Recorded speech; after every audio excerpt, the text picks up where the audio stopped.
Luiz! Está começando mais um Entre Chaves, o seu podcast de desenvolvimento de software.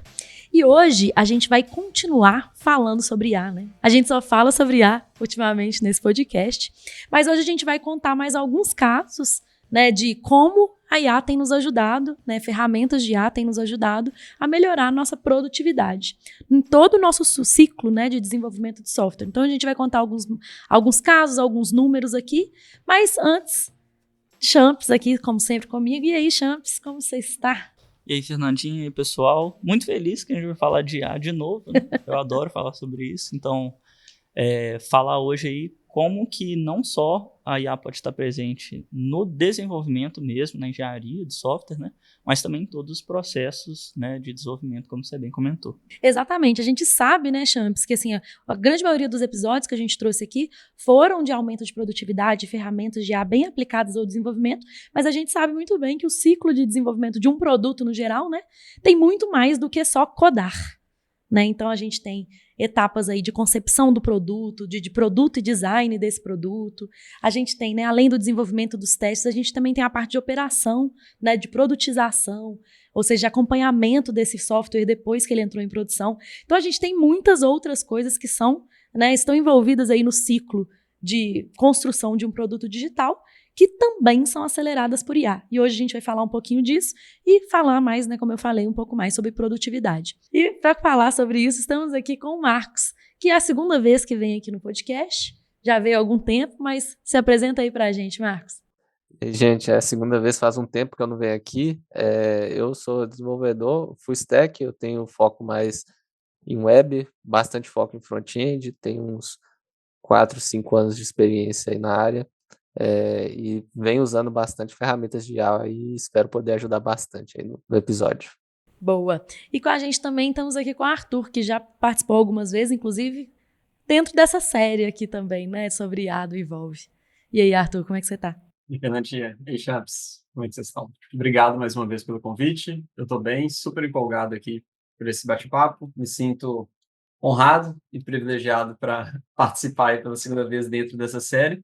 E tive a grata surpresa de participar desse episódio com o Marcos, que a gente teve a oportunidade de trabalhar no mesmo time durante um tempo, já faz mais de um ano isso. Mas tem uma sinergia boa aqui. Então, vai ser um episódio bem legal. E hoje a gente tem uma novidade aqui no Entre Chaves. A gente tem 20% de desconto nos ingressos do DevOps Day, na edição de Juiz de Fora, com o cupom 20EntreChaves. O DevOps Day é um evento mundial com uma série de conferências técnicas que buscam debater e conversar sobre tópicos e novidades ligadas ao desenvolvimento de software, operações e infraestrutura de TI e as interseções entre as áreas de tecnologia. Então, nos dias 5 e 6 de julho, teremos a edição do DevOps Day em Juiz de Fora, onde vários profissionais e membros da comunidade de desenvolvimento, infraestrutura e tecnologia DevOps vão se reunir para trocar ideia, experiência, apresentar e debater as novidades da área e fazer amigos, porque isso é a comunidade do DevOps Day. Então a gente vai colocar na descrição do episódio o link e o cupom para as pessoas resgatarem o nosso cupom. Boa, galera. Então, né, como eu abri aqui na introdução, a gente já falou bastante sobre a etapa, de fato, de desenvolvimento, né, e como ferramentas como GitHub Copilot, as próprias, né, os ChatGPT e outras ferramentas auxiliam o desenvolvimento em si, né, tanto o desenvolvimento quanto testes, né, das nossas features, né. Mas, como eu falei, eu gostaria que a gente abrangisse outras coisas aqui nesse episódio hoje. Então, eu queria começar falando mais sobre a parte de concepção e produto design, né, de um produto. De fato, assim, tarefas como criação de backlog, sombras de usuário, alguma coisa ali, né, pesquisas de usuário. Eu queria ver um pouquinho com vocês o que vocês têm visto aí de ferramentas que têm auxiliado, né, nessas primeiras etapas de concepção aí de um produto digital. Perfeito. Vou começar respondendo aqui, acho que essa, né, está um pouco mais próximo da minha área. E eu vejo um ganho muito grande relacionado à transferência de conhecimento, né, transferência de contexto.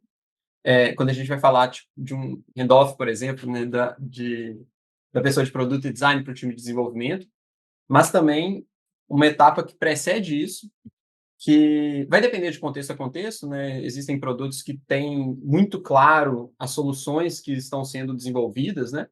Mas existem contextos como o que eu atuo hoje que as soluções não estão tão claras. Então, eu tive algumas experiências recentes muito interessantes, agregaram muito valor à utilização dos modelos de linguagem natural para, a partir de um problema meio obscuro, me auxiliar a levantar oportunidades para resolver esse problema. E aí, em conjunto com os stakeholders, né, com o cliente envolvido, a gente prioriza essas possíveis soluções, né, para atacar o problema, relacionando isso a um objetivo.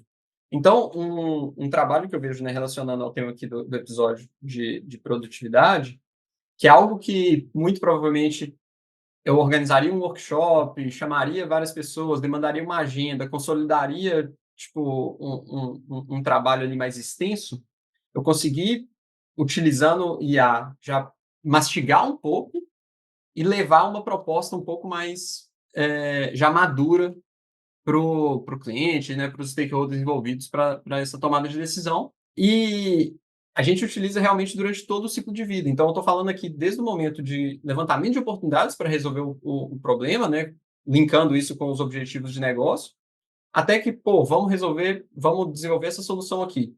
Solução priorizada, realmente o levantamento dos requisitos para desenvolver essa solução. Então, todo o repasse, né, de contexto, o que se espera, critério de aceite, né, o cenário em que isso vai ser utilizado, para quem, em que momento, né, e levantamento de métricas para acompanhar essa solução depois. Então, um ponto muito, né, relevante é esse acompanhamento. E acho engraçado, que eu acho que o Marcos vai até lembrar, antes quando eu trabalhava muito utilizando o Muro, sabe? Que era, né, uma ferramenta visual, né, que permite ali fazer uns desenhos de post-it, tal, uma coisa assim um pouco mais organizada. E eu vejo claramente o impacto das IAs mudando o meu jeito de trabalhar, que hoje eu trabalho muito mais com documentação escrita, texto mesmo, sabe? Tipo, um documento em Word, que muitas vezes eu anexo no Azure DevOps, ou anexo em algum ponto, para justamente... Porque a IA faz essa construção de texto muito bem. E, né, nada melhor do que passar conhecimento e informação do que texto. Então, meio que estou voltando, né, um pouco assim no fundamento, mas que tem um impacto muito bom, sabe, em realização de tarefas assíncronas, por exemplo. Não, bem legal isso que você falou, Arthur, porque realmente, né, pensando aí em como que as IAs, né, principalmente esses modelos largos de linguagem funcionam, e que eles funcionam muito bem com o texto, né, realmente faz super sentido, porque te auxilia completamente ali a criticar seu texto, a construir melhor seu texto, né, e daí você consegue, inclusive, imputar esse documento como fonte de contexto para as IAs entenderem e, enfim, né, criarem talvez suas histórias de usuário, seus features, né? E até em alguma outra, criar até mais coisa do que isso, né? Perfeito. Um uso que eu tenho feito muito recorrente, ultimamente eu tenho participado de algumas frentes comerciais, né, por conta do Dotflow, e muitas vezes eu levo o Creative Studio, né, nossa plataforma aqui, já como bloco de notas da reunião. Tipo, eu vou anotando tudo que que antes eu anotaria, sei lá, no Notion, né, no Notepad, alguma coisa assim, as anotações da reunião, eu já anoto na ferramenta de IA e dali já peço para ele consolidar uma primeira ata e aquela thread já me acompanha enquanto eu estou tratando aquele assunto, entendeu? E isso facilita muito depois para fazer repasse, por exemplo, com outras pessoas do time. Você entrou num ponto até interessante, que é inclusive o melhor aproveitamento das reuniões, né? A IA não vai fazer tudo, mas tudo que a gente faz, ela ajuda a gente a fazer melhor, né? Então, assim, criar uma ata de reunião, resumir, né, um assunto ali, uma discussão, não perder essa informação ao longo do tempo, né? E, inclusive, a gente pode ir até num caminho contrário do que você tinha falado inicialmente, né? E fazer algo do tipo... criar mesmo um mural ou uma imagem ou uma dinâmica com post-its e usar esse arquivo, né, como input para IA gerar um texto, um documento, algum tipo de quebra de histórias ou qualquer coisa do tipo. Ou o contrário também, né, entrar com requisitos ali, critérios de aceite e pedir para ela gerar um diagrama, um desenho, né, como código ali ou como alguma coisa do tipo, para ela diagramar ou ilustrar visualmente aquilo que você tem como escrito. Então, eu acho que assim, o céu é o limite, a imaginação vai ajudar a gente aí a explorar cada vez mais aí essas possibilidades, né? E até trazendo um pouco mais para a parte do desenvolvimento, assim, depois que as features são geradas, aqui no time a gente já utilizou uma ferramenta automatizada para geração de roteiro de testes. Então, sempre que chega uma feature que já está com a descrição toda bem feita, com todos os fluxos lá documentados, consegue-se usar a IA para fazer um roteiro de testes mais estruturado para o desenvolvedor depois conseguir ir lá e validar a própria história que ele está desenvolvendo. Então, se estende para o fluxo inteiro.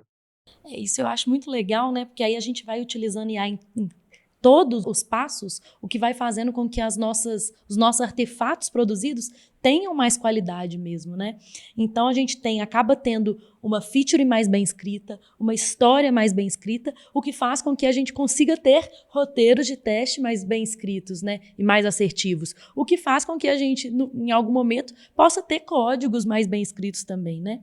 Então, assim, eu acho que é um fluxo todo, um ciclo virtuoso mesmo, que a gente vai utilizando IA para aprimorar as coisas que a gente produz, ter mais documentação e, além disso tudo, além desse benefício que por si só já é muito bom, né? A gente ter uma melhor documentação dos nossos produtos, a gente ainda consegue colocar isso aí como input para melhorar outros processos aí daí para frente, né? Do desenvolvimento e tudo mais.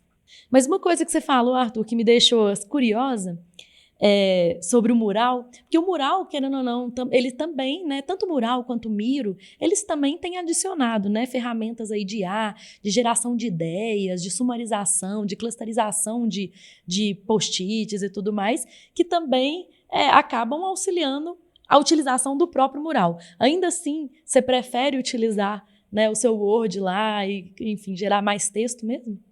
Então, parece que, né, toda pergunta para pessoa de produto responde com depende, né? Mas, Mas não é só a pessoa de produto, não. Pode ficar tranquilo. Pois é, brincadeiras à parte, é porque antes eu utilizava o Mural, né, o Miro, também como uma ferramenta de repasse. O Marcos vai lembrar, muitas vezes, às vezes na hora de refinar uma feature, eu desenhava meio que a árvore ali, né, de funcionamento, do que era esperado, muitas vezes no Mural, mesmo que não estivesse num rito, por exemplo, de facilitação, que vai ter várias pessoas ali contribuindo, era uma forma de organizar o pensamento mesmo. Então, nesse sentido de uso individual, eu tenho utilizado agora cada vez mais texto alimentado pelas IAs, né? No caso de um refinamento e tal, porque eu escrevo ali de uma forma mais corriqueira, né? Tipo, meio que o que está na minha cabeça, e ele formata muito bem, né? O output ele é realmente muito bom. Mas aí, quando a gente fala realmente de um workshop de facilitação, ou algo que vai ser definido ali por várias pessoas, né? Que seja uma ideação, né? Ou uma convergência para objetivos ali no próximo ciclo, aí faz todo realmente sentido, né? Manter alguma ferramenta assim de colaboração.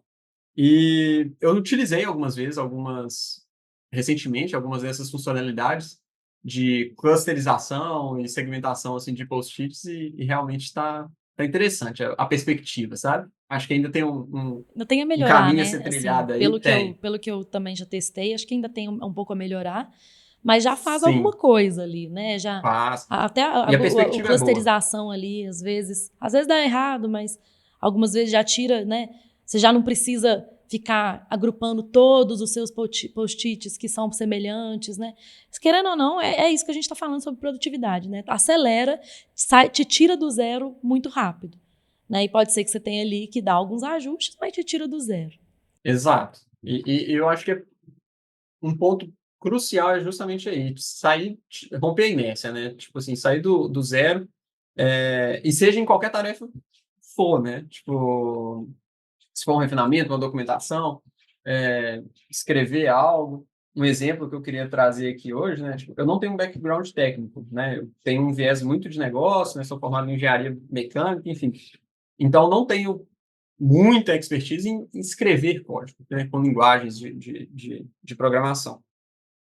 Isso deixou de ser uma barreira, né? Com essas IAs acessíveis, Tipo, claro que construir uma aplicação é muito diferente, mas, por exemplo, realizar uma consulta, ou até pegar uma parte do código e entender o que ela faz, isso deu uma autonomia para pessoas não técnicas muito grande, que impacta positivamente, né, o dia a dia dos times, pois distribui um pouco, né, essas skills, né, democratiza um pouco mais. Então, hoje eu consigo fazer consultas que antes eu precisava de um desenvolvedor me apoiando, eu já faço por conta própria, em linguagem natural, Oh, isso é bem que é legal muito bom. esse exemplo, né, assim, democratiza, como você falou, né, traz pessoas que não são técnicas para entender um pouco mais o técnico e até juntando com o que você falou antes, né, de que você agora está utilizando mais ferramentas de texto para fazer repasses e tal. Eu lembrei de um exemplo que o Arthur Gomes trouxe para a gente num episódio de Copilot aqui, que ele está fazendo diagrama como código. E quando você tem, né, você abre essa opção, né, de você, a partir de um código, criar um diagrama como código e utilizar alguma ferramenta para exportar esse diagrama e criar uma imagem daquilo, parece que isso é uma outra forma aí de democratizar o acesso ao código para pessoas não técnicas, que é realmente assim, você pegar e falar assim, me explica o que está acontecendo. E às vezes me explica até de forma visual no que está Visual, acontecendo. perfeito. Que aí aproxima um pouco mais de como as pessoas de produto se comunicam mais, que é bem mais visual, assim, né? Galera de produto e design, sinto que se comunicam muito mais visualmente que a galera de dev. E utilizar esse tipo de estratégia, eu acho que rompe, assim, né? Rompe não, acho que cria fluidez entre desenvolvedores e pessoas de produto e design. Com certeza. E, assim, para a parte dos desenvolvedores também é muito bom isso, porque um grande problema que sempre existe é de a pessoa de produto ela não entender muito bem o esforço que é ou o que alguma coisa técnica está fazendo, e por muitas vezes ou propor alguma coisa impossível de fazer, ou muito dificultosa, ou subestimar ou superestimar alguma coisa que precisa ser feita. Então, isso facilita até para os desenvolvedores lidar com as pessoas de produto, porque eles vão estar entendendo melhor também como que funciona a parte técnica, claro, não de forma completa, mas o suficiente para já ter um contexto melhor de como funciona. Exatamente. Tem um outro caso aqui que eu gostaria de compartilhar também, que foi de uma pessoa de produto também, que precisava, né, para acompanhar relatórios do produto, métricas e tal, tinha algumas queries de banco de dados que ela precisava fazer. Ela não tinha nenhum conhecimento sobre SQL e ela, utilizando IA, né, principalmente o Creative Studio, como o Arthur mencionou, que é uma ferramenta que a gente tem aqui, é um assistente, né, que é um hub de assistentes de IAs, que a gente tem acesso aqui por sermos parte do grupo da WPP. Utilizando essa ferramenta, ela conseguiu criar queries mesmo sem conhecer essa linguagem e fazer as queries no banco de dados e obter os dados que ela precisava para fazer os relatórios de produto que ela precisava. Então, assim, para mim é mais um exemplo de como IAs estão aproximando desenvolvedores de outras pessoas, né, de outras pessoas que são envolvidas no fluxo de criação de produtos digitais. E como que, né, antes essas pessoas precisavam interromper um dev, falar assim, não, marcar uma reunião com o dev, sentar do lado dele, pelo amor de Deus, faz essa query aqui para mim, agora não precisa mais. E essa parte de democratizar é muito interessante, né? Eu acho que hoje em dia, todas essas ferramentas que a gente tem usado no dia a dia, de uma semana para outra aparece um íconezinho ali de usar IA, né? Tudo. Então, assim, realmente está democratizando esse acesso, entre aspas, né? Porque várias delas são pagas e tudo mais, né? Tem esse parênteses. Mas eu vi, inclusive, no MongoDB, no Compass, eu estava usando uma ferramenta para você utilizar ali o MongoDB e já tem lá, por exemplo, uma geração de query com IA, então você consegue consultar no seu banco, assim, ó, me traz as 10 maiores vendas de produtos do último trimestre e ele já faz a query para você. Então, é exatamente esse exemplo do banco de dados que você deu, de dar autonomia para uma pessoa de produto, uma pessoa que não tem conhecimento técnico, ou mesmo para uma pessoa que tem conhecimento técnico, fazer muito mais rápido, né? Uma atividade que talvez demoraria ali um tempo. Então, é o exemplo prático da produtividade, não só na engenharia, né? E eu acho que isso vai melhorar mais ainda à medida que o contexto das IAs aumentar. Então, que nem o GPT-4 agora, o 4.5, ele está saindo já com, eu acho que 60.000 tokens de contexto. Quanto mais tokens eles tiverem, mais próximo a gente fica de uma situação onde você realmente consegue colocar um projeto inteiro ou boa parte dele para a IA entender. Porque muitas vezes, por exemplo, você pode ter um esquema SQL muito grande que a IA não consegue segurar tudo, você não consegue colocar tudo lá para fazer a query baseado naquele contexto. Então, para mim, quanto mais o tempo for passando, isso vai ficando só melhor, porque no futuro pode ser que a gente só especifique o projeto, a IA vai ler o projeto inteiro, e aí você pode perguntar qualquer coisa que ela vai responder. Então, a gente falou aqui bastante, né, da utilização da IA na concepção, ali na parte de produto design, como, né, aproximar o desenvolvedor do produteiro aí, né, da pessoa de design também. Mas eu queria ouvir um pouquinho do Marcos. Eu sei que a gente já falou bastante sobre desenvolvimento em outros episódios, mas só para a gente não quebrar o fluxo, eu gostaria de que o Marcos compartilhasse também um pouquinho das experiências que ele teve utilizando ferramentas de IA no desenvolvimento mesmo, na parte de desenvolvimento e testes. E aí a gente depois passa para a parte de implantação e de publicação, né, e acompanhamento. Aqui a gente teve muito ganho, principalmente no time, fazendo uso de algumas IAs. Inicialmente, a gente usava o ChatGPT diretamente para gerar códigos, mas depois que a gente teve acesso ao GitHub Copilot, realmente teve um ganho gigantesco na produtividade, principalmente porque usando o GitHub Copilot, e claro, o ChatGPT também, mas o Copilot ele ajuda porque ele já pega o contexto da sua aplicação automaticamente à medida que você desenvolve, facilita muito, principalmente para você fazer trabalhos que demorariam muito, até mesmo em termos de digitação mesmo, e também te facilita muito para trabalhar em códigos muito complexos. Isso foi um ganho que eu percebi usando, que era quando você está em códigos grandes, então, por vezes acontece de você estar em um arquivo que tem lá 600 linhas, 700 linhas, e você às vezes até se perde ali no que você está fazendo, qual que é a variável que estava antes, qual função que estava pegando. Muitas vezes a própria IA já te sugere o que você queria fazer, só que ia te trazer uma carga cognitiva gigante, até você descobrir que era aquilo mesmo que você queria fazer. Então você só lê e fala, não, era isso. Acontece bastante de também te ajudar em bibliotecas que você não conhece. Então, bibliotecas que você não conhece, linguagens que você não conhece, ele já completa para você o método que você quer, o parâmetro que você quer, e na parte de testes, o principal que ele ajuda mesmo é que só, no geral, de você escrever a descrição do teste que você quer fazer, ele gera boa parte do que você precisa, ele não gera tudo certo, mas ele já faz muito código pronto ali para você e você consegue só mudar o que precisa. E caso seja alguma coisa específica, a gente também consegue escrever a primeira parte do teste, rapidamente ele consegue entender e te ajuda a escrever o resto.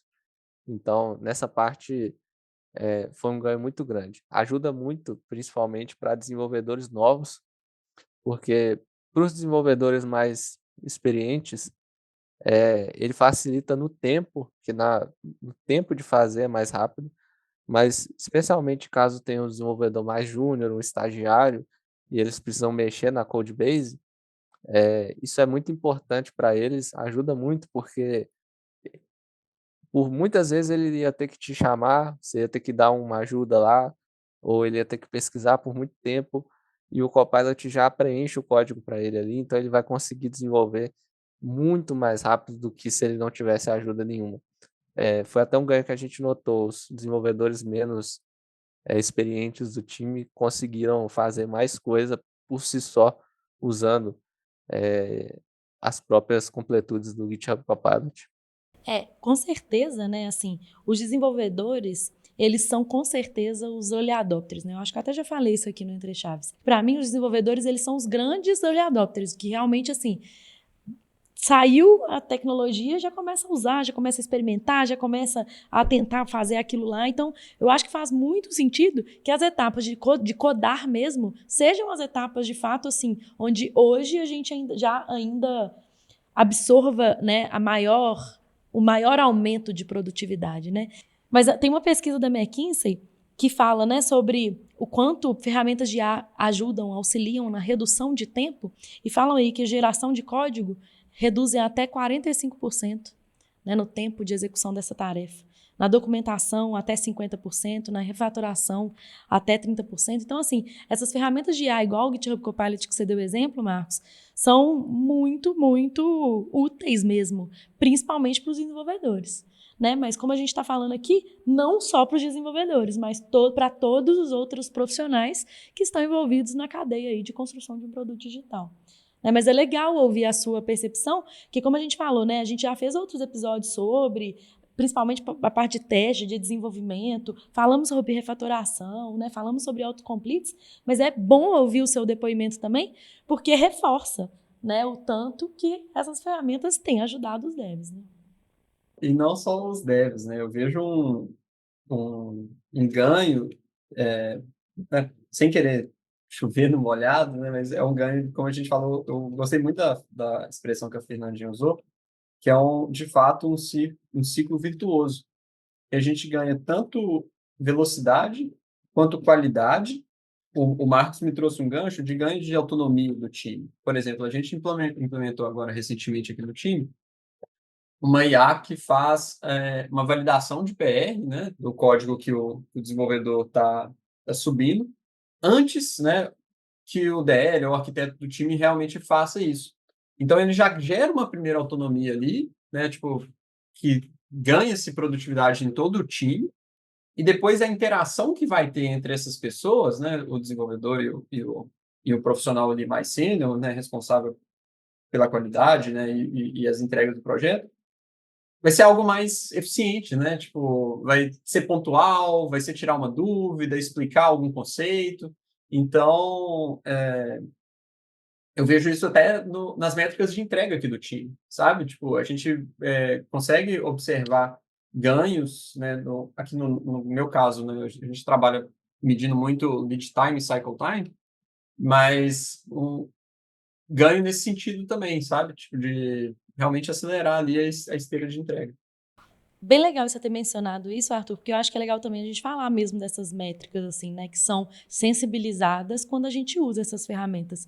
E realmente, essas daí, né, cycle time, lead time, a velocidade do próprio time, né, a capacidade de entrega dele, são métricas que a gente espera que sejam sensibilizadas quando a gente passa a usar essas ferramentas de IA. Mas não só isso, como também qualidade, como você mesmo mencionou, né, que algumas ferramentas vão nos auxiliar também, além de acelerarem, né, de reduzirem tempo de execução, vão nos auxiliar na qualidade, em criar, né, esses artefatos com mais qualidade mesmo.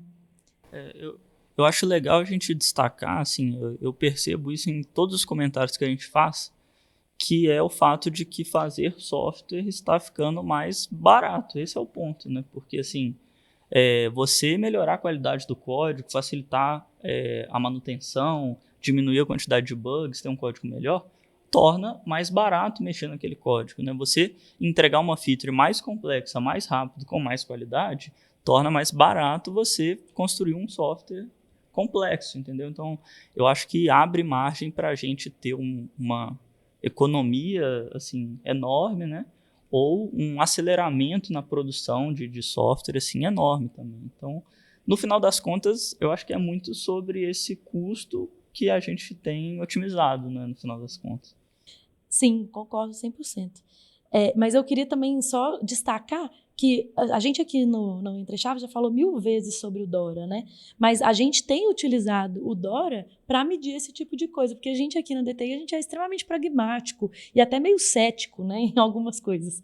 A gente já falou também muito aqui que às vezes a gente fica assim, será que essa ferramenta realmente é boa? Será que aquilo ali, vamos testar aquilo ali para ver se funciona? Vamos ver qual que é o resultado que está dando. Isso aqui está valendo o custo-benefício? Porque, como você falou, né, Champs? Todas essas ferramentas, no final das contas, tem um custo associado. Então, assim, como ser pragmático para medir esse tipo de coisa? E eu acho que isso é legal de trazer aqui também, né? Como estamos medindo? Estamos medindo com as variáveis do DORA, aí, o lead time for changes, a frequência de deploy, a quantidade de erros, né?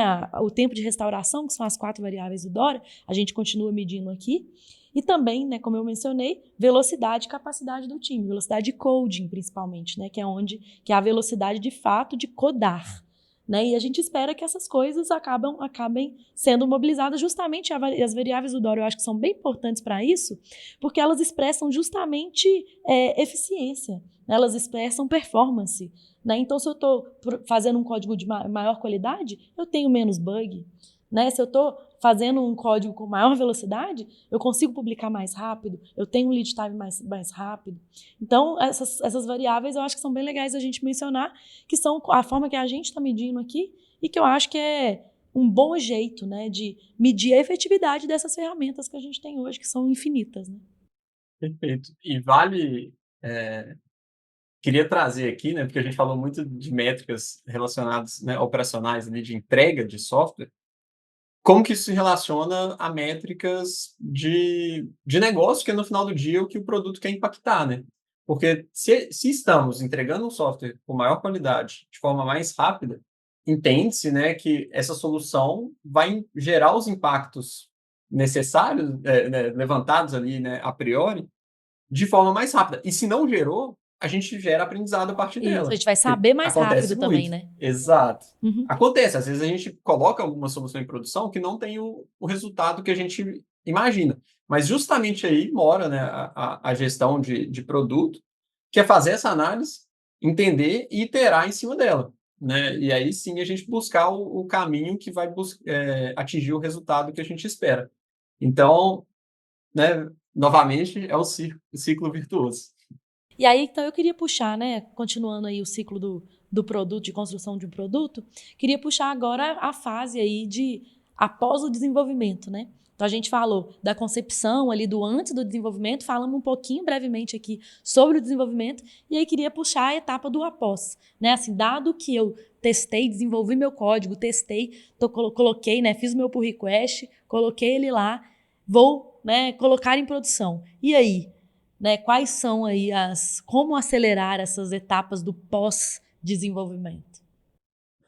A gente usa bastante essas ferramentas para criar fluxos de CI/CD. Então, por exemplo, para criação de pipelines e criação até mesmo de infraestrutura como código, que muitos times usam, isso é muito, muito útil, porque principalmente esse tipo de coisa, a documentação não é muito ampla. Na maioria dos provedores de CI/CD, especialmente a gente usa Azure, eles não são muito claros na documentação, não é tão simples de descobrir por si só essas coisas. E a IA te gera rapidamente ali para o seu projeto, no seu contexto, um scaffold gigantesco, já que algumas vezes até funciona direto, e em outras ele já te dá a estrutura inteira do que você precisava fazer diretamente. Então, primeiramente, né, no processo de CI/CD, a gente consegue criar as pipelines usando IA de uma forma muito mais fácil. No contexto de infraestrutura, se você vai fazer infraestrutura como código, ela também gera de uma forma muito mais simples. Então, a gente usa ARM templates e Bicep, ele gera muito, tipo, isso aí ele gera muito bem, sem você precisar de ir na documentação da Microsoft para descobrir o que você precisa fazer. Além disso, isso é muito útil também para você fazer análise de logs. Então, a gente passa todos os nossos logs hoje para o Log Analytics Workspace da Azure, e lá dentro eles usam uma linguagem específica para fazer as queries que chama Kudos Query Language, se eu não me engano.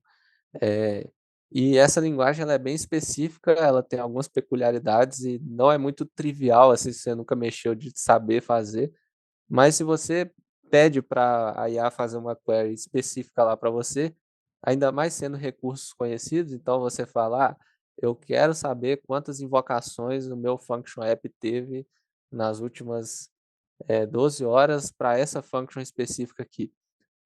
Ele vai te dar a query já direto, se não uma query muito próxima, e como os campos são conhecidos, então não é igual um SQL que o modelo é desconhecido, nesse tipo de caso ele já vai saber os campos exatos. Então, Function App tem X campos lá, então tem Time Generated, tem o Message Name, por aí vai. Então ele gera muito fácil para você. Queries mais complexas, por exemplo, agregação, então eu quero a soma de alguma coisa, eu quero agrupado por algum campo, tudo isso ele faz.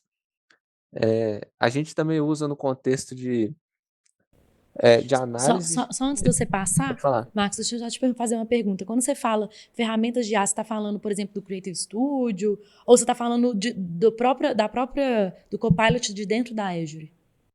Então, a gente não dentro da Azure a gente não costuma usar. Aí o que a gente usa é o ChatGPT em si.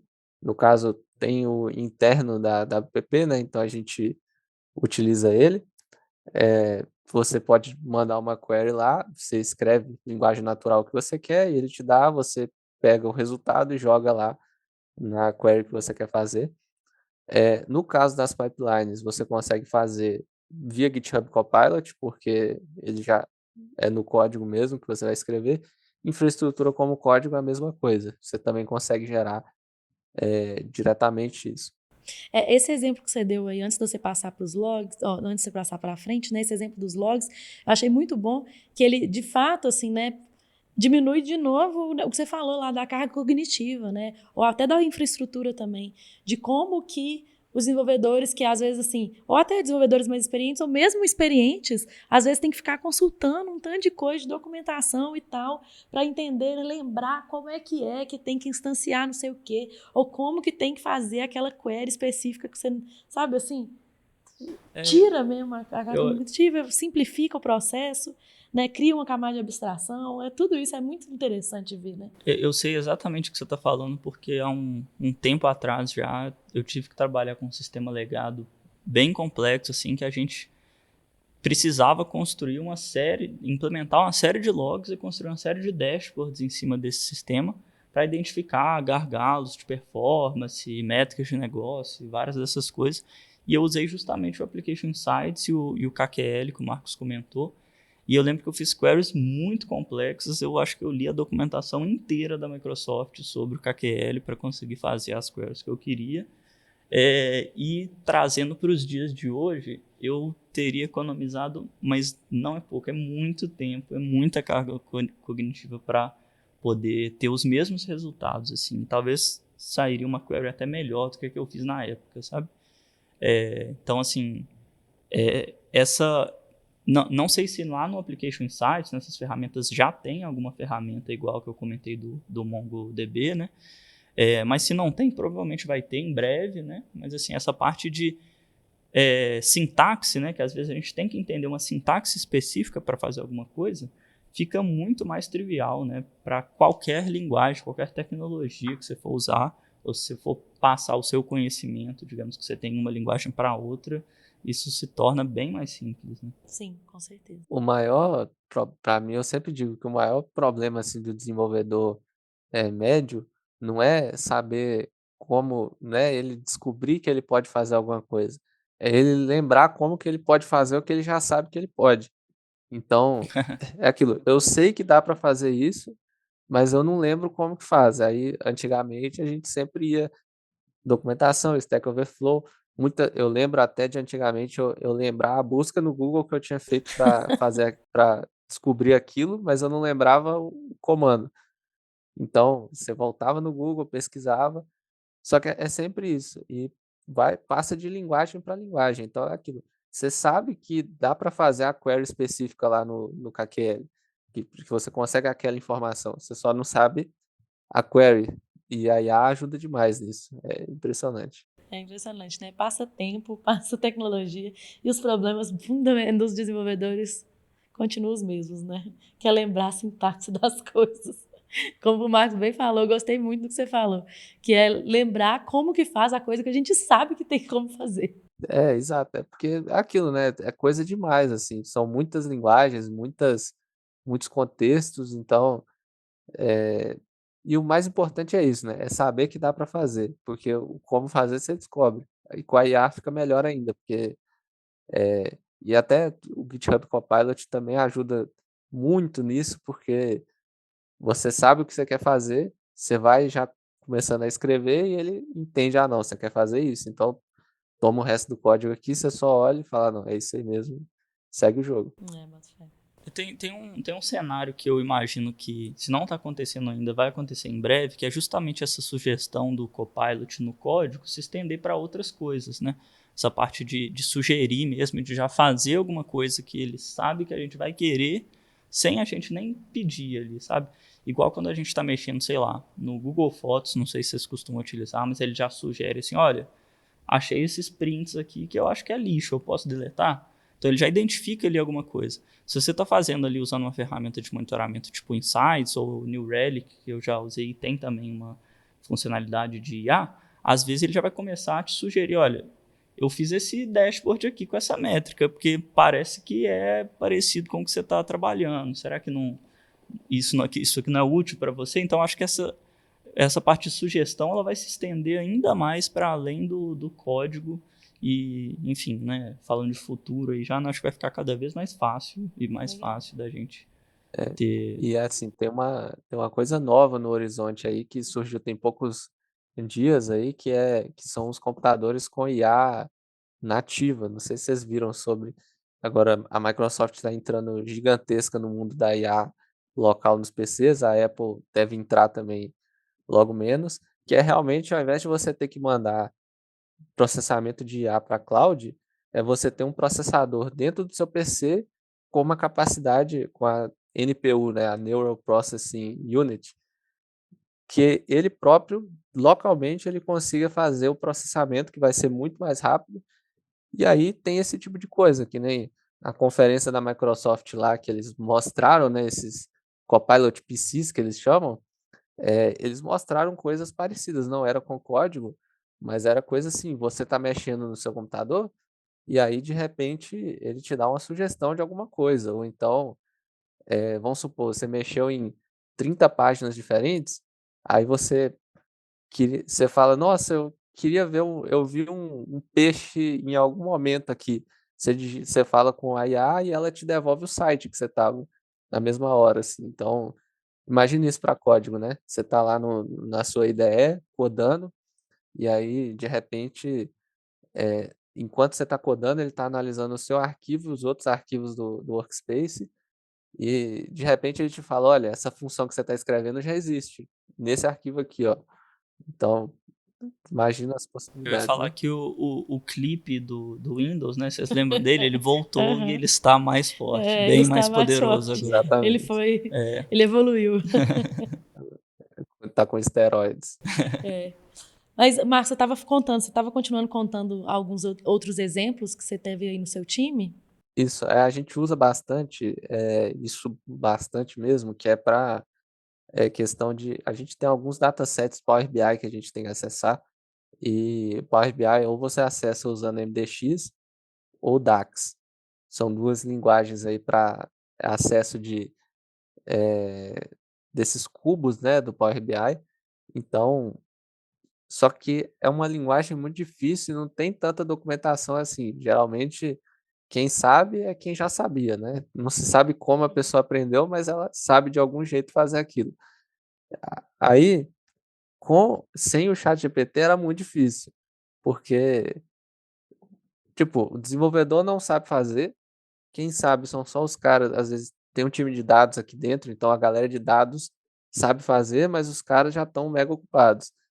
Então, você ficava à mercê do cara para ele te fazer a query, ou você, de algum jeito, tentava arrumar alguma maneira de fazer algo mais simples. Hoje não. Hoje você consegue colocar os campos que você tem ali no seu modelo, né, no seu cubo, pedir a IA para gerar uma query específica lá e ela vai gerar tudo para você. Especialmente em DAX, não sei se Quem estiver assistindo aí que já mexeu com o DAX sabe que as queries em DAX são horrorosas. É um negócio inteligível, assim. Você não consegue entender a ordem, como que aquilo funciona, mas ele gera perfeitamente e você consegue Por incrível que gerar um pareça, ele negócio. entende, né? Por incrível, tem alguém que. Exatamente. Ai, ai. O ChatGPT deve ser um daqueles que aprendeu de algum jeito e ninguém sabe como. Mas é legal esse exemplo que você trouxe, que é mais uma forma aí, né, de democratizar coisas, né, para pessoas talvez que não tinham tanto contato com aquela ferramenta, né? Até então a gente estava falando de produtos, né, da galera de produto e de design conseguir entender código, mas também a gente pode falar sobre desenvolvedores que não conhecem ferramentas de visualização, análise de dados e conseguirem mexer nessas ferramentas, né? Talvez num nicho aí um pouquinho diferente, que é de times de dados, de análise e visualização de dados, né? Então, é legal, porque a gente está vendo realmente uma generalização das coisas mesmo, né? E eu acho que a tendência é toda essa, é as pessoas ficarem cada vez menos especialistas, cada vez mais generalistas. Com certeza. E uma coisa interessante também, falando desse pós, né, da entrega ali do produto, falando de testes mesmo, uma coisa que a gente também comentou em episódios anteriores, é de aumentar a nossa capacidade de fazer testes, mas não só os testes unitários. Talvez ele para o time que não estava acostumado a fazer testes unitários, agora eles já podem fazer. Talvez para um time que já estava acostumado, pegar esse tempo e usar para fazer um teste de mutação, um teste de carga, que inclusive a própria IA pode ajudar a gente a construir. Né? Para o time que já faz esses testes, né, mais complexos, ter um processo de validação ou de monitoramento maior ainda. Então, esse tempo que a gente ganha pode ser usado para outras coisas, né? Para melhorar o aparato geral, né, do meu produto. Sim. E uma outra coisa que eu ia falar também da parte do pós, talvez aí até pro Arthur trazer, se ele tiver algum exemplo, é já pensando fora da caixa, assim, de usar o IA para qualquer coisa, a gente pode usar IA até mesmo para uma review com o cliente, né? Uma showcase aí do produto. Uma coisa que eu vejo muitas pessoas fazendo hoje é que, assim, volta e meia a gente precisa fazer apresentações ali para pessoas e tudo mais. E isso é uma coisa que foi completamente facilitada com a IA. Eu acho que, assim, é mais um caso de uso de trazer uma apresentação mais rápido, melhor, mais assertiva. Não só apresentações, mas montar esse tipo de material, né? Eu acho que é algo que pode ser muito bem aproveitado, talvez mais aí para o time de produto design também, ou para facilitar o entendimento. Eu já vi muitas vezes, às vezes um time que entrega só back-end. Como é que você faz um review só de back-end para um pessoal que não é técnico entender que você está entregando muita coisa ali, né? Então facilita esse processo de review, né? Pode facilitar esse processo de mostrar ali as entregas do time, né? Exato. Cara, a gente está muito alinhado. Eu estava justamente pensando nesses. Após implementação, né, a gente tem ali uma fase de lançamento e análise do que foi lançado, né? Então, por exemplo, que você está falando aí de review, eu vou até dar um exemplo, né, contar disso, mas também a gente, quando está lançando algo, a gente não lança só para o stakeholder, né? A gente lança principalmente para os nossos usuários. Então, utilizar essas ferramentas, por exemplo, para elaborar uma release note ou um e-mail de informando ali, né, sobre as funcionalidades que estão sendo disponibilizadas, as entregas que estão sendo feitas. Isso é bem legal. É E muitas incrível. vezes é E como... negligenciado, né? Então, Pois é, pois é. E muitas vezes negligenciado porque, realmente, se a gente for falar UX Writing, é um ramo, né, da carreira ali do design. E sem querer, né, muito pelo contrário, desmerecer, né, esse ramo, mas acabou que isso ficou muito mais fácil, né, da gente criar, porque a gente pode personificar isso dentro de uma IA. Falar, olha, você é uma UX Writing que trabalha no produto XYZ e você vai se comunicar com os usuários. Bom, ela vai me dar uma entrega para os usuários. Agora você vai se comunicar com os stakeholders, né, desse produto para a gente fazer review. Ela vai me dar um outro output, já linkado ao interlocutor com o qual eu estou conversando. Então, utilizar nesse ciclo de lançamento também, um ganho muito legal, né? Sem falar que eu consigo, literalmente, em uma frase, mudar para a língua que eu quiser, né? Sem saber falar a língua, então, né, daria para traduzir ali muito facilmente para inglês, né? Que está muito mais próximo aqui do nosso contexto. E você comentou, né, de apresentações. Eu tenho utilizado muito para elaborar, tipo, um guia de apresentação a partir da IA, e aí o visual vai depender do quanto liberdade eu tenho, né? Muitas vezes a gente tem um template específico para utilizar, então a gente acaba adaptando, mas hoje também tem ferramentas que você consegue, elas criam um template muito bem para isso, né? Muito bem. Isso você vê um ganho, assim, principalmente para pessoas, e aí eu estou falando não só pessoas de dentro do mercado de tecnologia, pessoas, sei lá, de serviços, um advogado, um dentista e tal, que precisa eventualmente fazer uma apresentação, que às vezes a pessoa não tem aquela aptidão, né, de dia a dia de mexer com o PowerPoint, alinhar as coisas e tal, ou mesmo um, um bom senso visual, né, de paleta de cores e hierarquia da informação. Hoje, com ferramentas tipo aquele Gamma.app, né, você consegue fazer isso em, literalmente, instalar de dedos, né? Acho que tem muitas ferramentas, né, mesmo de geração de PowerPoint, de apresentações, assim, até tem muitas, assim. Acho que, assim como qualquer outra ferramenta que a gente analisa, a gente só tem que estar sempre preocupado na segurança da informação, né? Que é assim, quanto aquela apresentação, por exemplo, que está sendo criada, a propriedade intelectual está passando para mim, ou ela está sendo Perfeito. criada, se eu compartilhar dados ali, se esses dados estão seguros. Então, assim, toda aquela preocupação que a gente falou, né, durante toda essa série de episódios em relação ao desenvolvimento de software, elas são, né, expandidas aí para todas essas outras coisas, essas outras atividades, né? Sem Mas eu dúvidas. acho legal pensar nessa parte da apresentação, não só de criação, né? Porque, como você fala, Arthur, muitas vezes a gente não tem autonomia de como eu vou criar essa apresentação. Talvez já tenha um template, talvez já tenha um modelo. Mas Uhum. usar essas inteligências, por exemplo, para criticar a minha apresentação também é uma boa, né? Você estava falando no início de apresentação comercial e eu lembrei de um negócio que eu fiz recentemente também, numa apresentação comercial, que eu criei um prompt de criação de apresentações comerciais. Aí, basicamente, eu gosto muito, quando eu faço uma apresentação comercial para um cliente, de ser uma apresentação bem específica para aquele cliente, né? De estar bem alinhada ao que aquela dor, aquele cliente busca. E aí, usar um prompt para isso e conseguir personalizar minha apresentação rapidamente com isso, já cria um negócio assim, né, completamente diferente do que a gente fazia antes mesmo. Porque num tempo, não, eu preciso personalizar essa apresentação. Não, eu vou gastar quanto tempo? Agora sim, né? A última que eu fiz, eu gastei 1 hora para personalizar uma apresentação.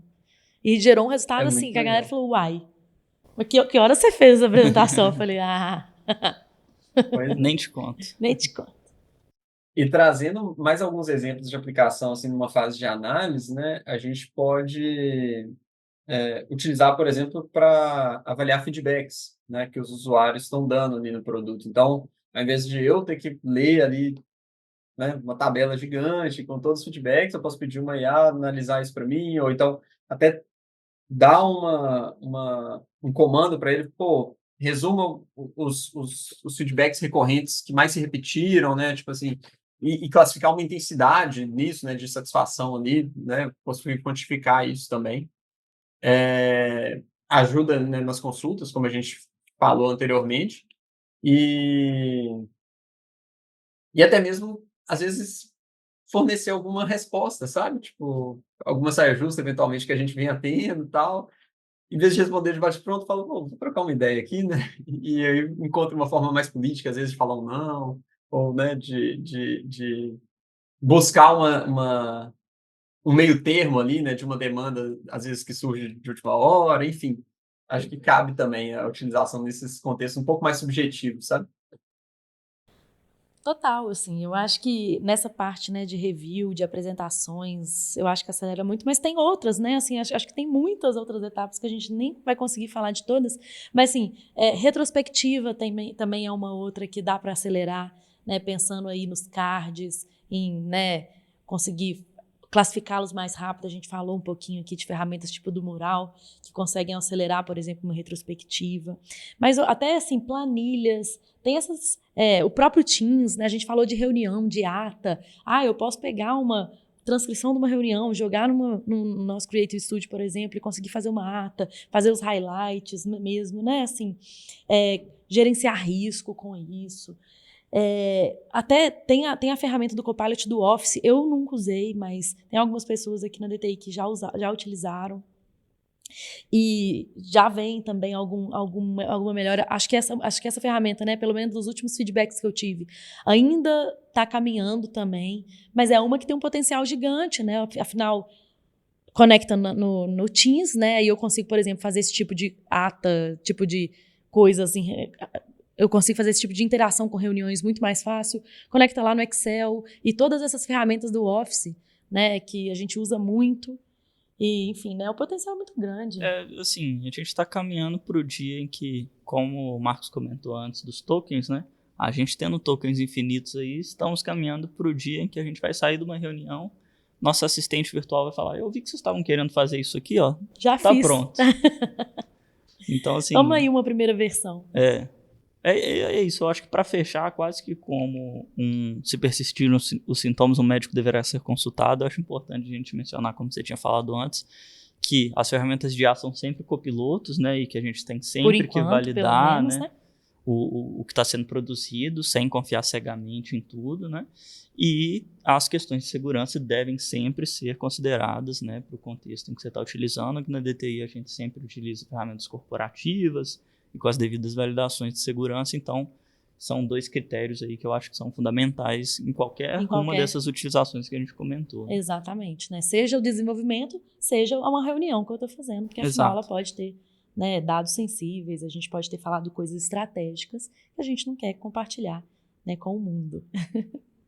Eu gosto de pensar que assim, que as pessoas, quem tá alimentando a IA são as mesmas pessoas que estão usando. Então, você tem que pensar que, do mesmo jeito que você comete erros, a pessoa que gerou o código que alimentou a IA perfeitamente pode ter feito o mesmo. Então, por mais que a IA repita exatamente o que foi feito pelo que foi alimentado para ela, ainda tem uma grande chance de rolar algum problema, porque as pessoas cometem os erros e foram as pessoas que alimentaram a IA. Então...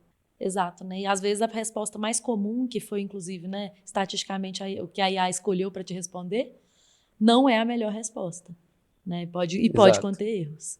Bom, eu acho que o Champs fez uma excelente finalização aqui com se persistirem os sintomas, o médico deverá ser consultado.